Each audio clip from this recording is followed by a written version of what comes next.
हाय प्यारे बच्चों, आइए आज हम पढ़ते हैं कक्षा 10 का जीव विज्ञान दूसरा पाठ जिसे कहते हैं श्वसन। जय प्रक्रम सेकंड के बारे में जानेंगे हम लोग। इसका जो है पाठ का नाम है श्वसन। इंग्लिश में इसे रिस्पायरेशन कहते हैं। बच्चों जानते हैं कि श्वसन किसे कहते हैं?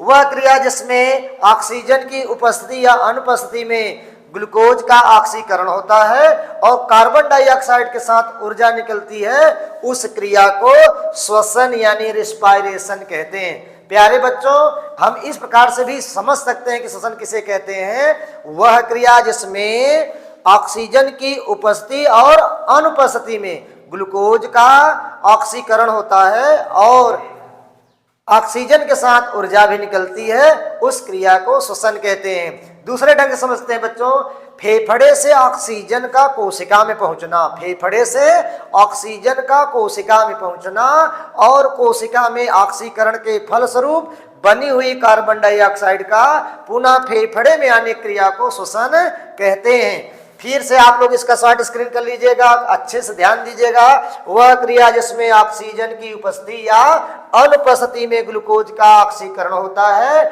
और कार्बन डाइऑक्साइड के साथ ऊर्जा भी निकलती है, उसे श्वसन कहते हैं, यानी उस क्रिया को श्वसन कहते हैं। तो देखते हैं श्वसन कितने प्रकार का होता है। श्वसन के प्रकार, टाइप ऑफ रिस्पायरेशन। श्वसन दो प्रकार का होता है प्यारे बच्चों, ऑक्सी श्वसन और अनॉक्सी श्वसन। यानी श्वसन दो प्रकार का होता है, ऑक्सी श्वसन और अनॉक्सी श्वसन।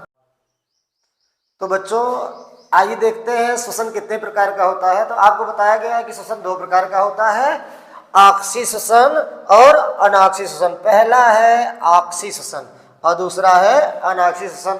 ऑक्सी श्वसन किसे कहते हैं? तो ध्यान से समझिएगा कि ऑक्सी श्वसन किसे कहते हैं। ऑक्सीजन को अंग्रेजी में एरोबिक कहते हैं, एरोबिक रिस्पायरेशन यानी ऑक्सी श्वसन।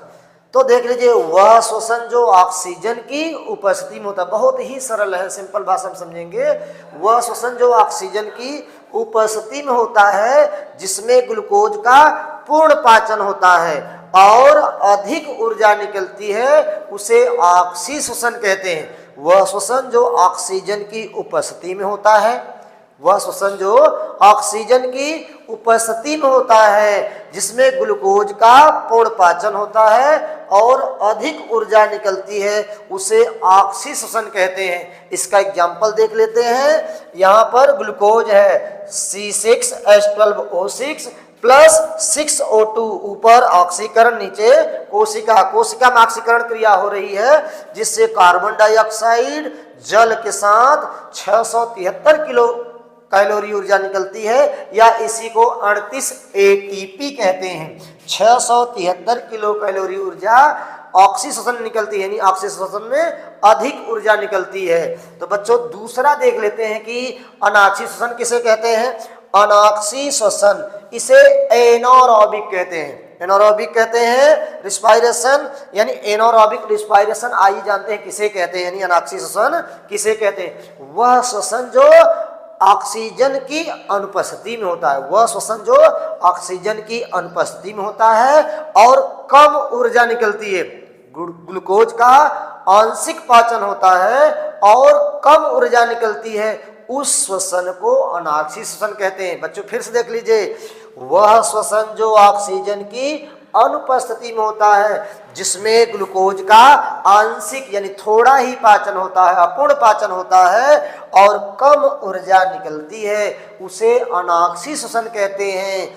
जैसे दिया गया है बच्चों, यहाँ ग्लूकोज है और ऑक्सीजन की अनुपस्थिति में ग्लूकोज का ऑक्सीकरण यानी दहन हो रहा है, कार्बन डाइऑक्साइड के साथ एथिल अल्कोहल C2H5OH निकल रहा है और 27 किलो कैलोरी ऊर्जा, थोड़ी सी ऊर्जा निकल रही है, इसे 2 ATP भी कहते हैं। वह श्वसन जो ऑक्सीजन की अनुपस्थिति में होता है जिसमें ग्लूकोज का अपूर्ण पाचन होता है और कम ऊर्जा निकलती है, उस श्वसन को अनॉक्सी श्वसन कहते हैं। तो प्यारे बच्चों आज हम लोग श्वसन देख रहे थे। यह वीडियो आपको अच्छा लगे तो आप चैनल को सब्सक्राइब करिए, लाइक करिए और कमेंट में लिखिए कि आपको यह वीडियो कैसा लगा। धन्यवाद।